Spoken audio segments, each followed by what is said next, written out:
Hello friends, இன்றைக்கி நம்ம சேனலில் என்ன வீடியோ பார்க்க போகிறோன்னா ஒரு குழம்பு ரெசிபி தான் பார்க்க போகிறோம். வாங்க வீடியோக்குள்ளே போகலாம். இன்றைக்கி வீடியோவில் நம்ம நல்லா டேஸ்டியான ஒரு மீன் குழம்பு தான் எப்படி பண்ணுறதுங்கிறது காட்ட போகிறேன். வாங்க வீடியோக்குள்ளே போகலாம். ஃபஸ்ட்டு இந்த குழம்பு செய்கிறதுக்கு நம்ம ஒரு மசாலா அரைச்சிடலாம். அதுக்கு கொஞ்சோண்டு சின்ன வெங்காயம், கொஞ்சோண்டு பூண்டு, கொஞ்சோண்டு கொத்தமல்லி, கொஞ்சோண்டு கருவேப்பிலை, 2 தக்காளி,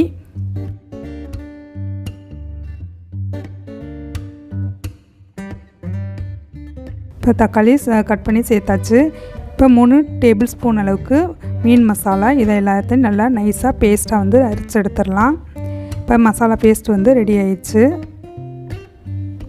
இப்போ குழம்பு தாளிக்கிறதுக்கு 2 பெரிய வெங்காயம், 2 தக்காளி, கொஞ்சம் கருவேப்பிலை, கொஞ்சோண்டு பூண்டு எடுத்துகிட்ருக்கேன். கொஞ்சோண்டு புளி ஊற போட்டு வச்சுருக்கு. இப்போ குழம்பு நம்ம தாளிச்சிடலாம். அதுக்கு பாத்திரம் அடுப்பில் வச்சுருக்கு. பாத்திரம் ஹீட் ஆனதுக்கப்புறமா எண்ணெய் சேர்த்துக்கலாம். எண்ணெய் ஹீட் ஆனதுக்கப்புறமா பெருஞ்சீரகம் சேர்த்துக்கிறேன். பெருஞ்சீரகம் பொரிஞ்சதுக்கப்புறமா கொஞ்சோண்டு வெந்தயம் சேர்த்துக்கிறேன். ரெண்டும் பொரிஞ்சதுக்கப்புறமா நம்ம கட் பண்ணி வச்சுருந்த வெங்காயத்தை சேர்த்துடலாம்.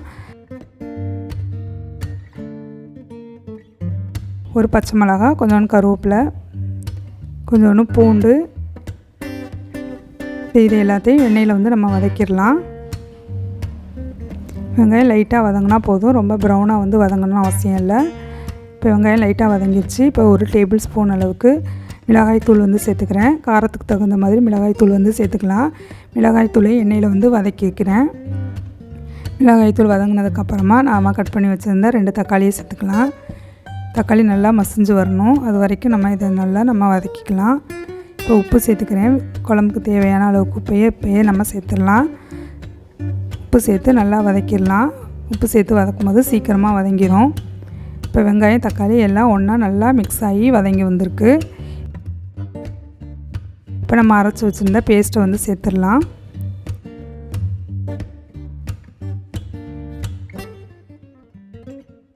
பேஸ்ட்டோட பச்சை ஸ்மெல்லு போகிற வரைக்கும் நம்ம இதை எண்ணெயில் வதக்கி விட்டுறலாம்.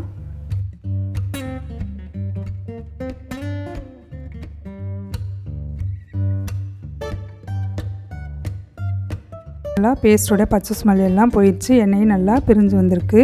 இந்த மாதிரி நல்லா வதக்கி எடுத்ததுக்கப்புறமா நம்ம ஊற போட்டு வச்சுருந்த புளி கரைசலை சேர்த்துடலாம்.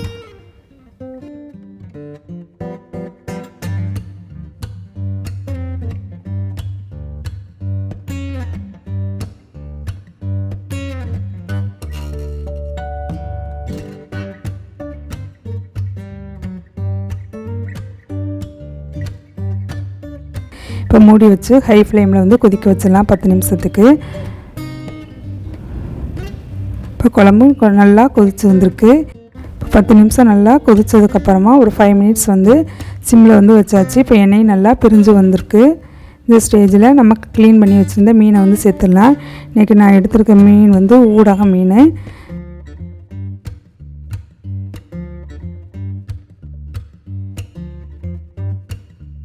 இப்போ மீனை சேர்த்து மீடியம் ஃப்ளேமில் ஒரு 5 மினிட்ஸ்க்கு கொதிக்க வச்சிடலாம். இப்போ மீன் ஒரு அடுப்பில் கொதிச்சுட்ருக்கிறேன். அதுக்கடையில் நம்ம வெண்டைக்காய் பொரியல் செஞ்சிடலாம். அதுக்கு பாத்திரம் அடுப்பில் வச்சுருக்கேன். பாத்திரம் ஹீட் ஆனதுக்கப்புறமா கடுகு சேர்த்துருக்கேன், சீரகம் சேர்த்துருக்கேன், ஒரு பெரிய வெங்காயம், கொஞ்சோண்டு கருவேப்பிலை, கொஞ்சோண்டு காஞ்ச மிளகாய். இதை எண்ணெயில் லைட்டாக வதக்குனதுக்கப்புறமா நம்ம கொஞ்சம் மஞ்சத்தூள் சேர்த்துக்கிறேன்.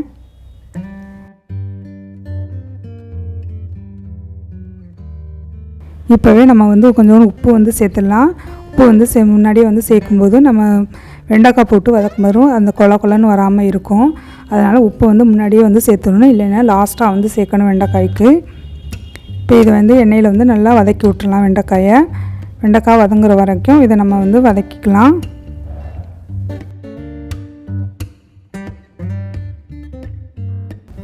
வெண்டைக்காயை மூடி வச்சோம்னா ரொம்ப கொலன்னு ஆயிர மாதிரி இருக்கும். அதனால் மூடி வைக்காமல் இதை நம்ம வதக்கி எடுத்துக்கணும். இது கூடவே லெமன் சேர்க்கும் போதும் அந்த கொலப்பு தன்மை வராமல் இருக்கும். இப்போ வெண்டைக்காய் லைட்டாக வதங்கி வந்திருக்கு. இன்னமும் நல்லா வெண்டைக்காய் நல்லா சுருங்கி வரணும். அது வரைக்கும் இதை நம்ம வதக்கிக்கலாம்.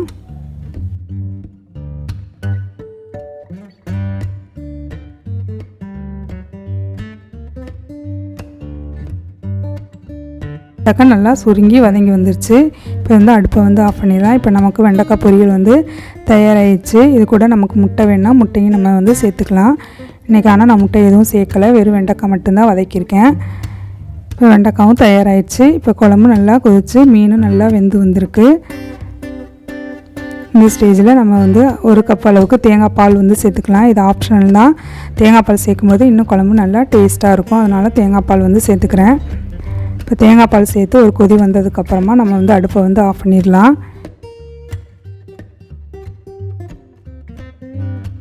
தேங்காய் பால் சேர்த்து ஒரு கொதி வந்து வந்துருச்சு. மீனும் நல்லா வெந்து போச்சு. மீன் வேகிறதுக்கு ரொம்ப டைம் ஆகாது, கொஞ்சம் நேரத்துலேயே வந்து வெந்துடும். இப்போ மீனும் சூப்பராக வந்து மீன் குழம்பும் தயாராகிடுச்சு. நீங்களும் உங்கள் வீட்டில் வந்து இப்படி செஞ்சு பாருங்கள், மசாலா அரைச்சி சூப்பராக இருக்கும். என்னோடய வீடியோ உங்களுக்கு பிடிச்சிருந்துச்சுன்னா லைக் பண்ணுங்கள், ஷேர் பண்ணுங்கள், சப்ஸ்கிரைப் பண்ணுங்கள். கூடவே பெல் ஐக்கானையும் கிளிக் பண்ணுங்கள். அப்போ நான் போடுற வீடியோ உங்களுக்கு உடனுக்குடன் நோட்டிஃபிகேஷனில் கிடைக்கும். என்னோடய வீடியோ நீங்களே மிஸ் பண்ணாமல் பார்க்கலாம். இன்றைக்கி லஞ்சுக்கு வந்து மீன் குழம்பும் வெண்டைக்காய் பொரியலும் தயாராகிடுச்சு. நீங்களும் இந்த காம்பினேஷனில் ட்ரை பண்ணி பாருங்கள்.